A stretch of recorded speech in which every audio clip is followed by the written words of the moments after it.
Създадохме този курс за работещи момичета от всички възрасти, защото искаме да помогнем с малко допълнителни умения за успех.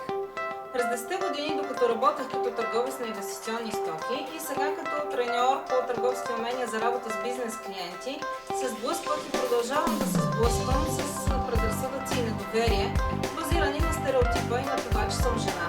Но също така се научих да се справям с този проблем.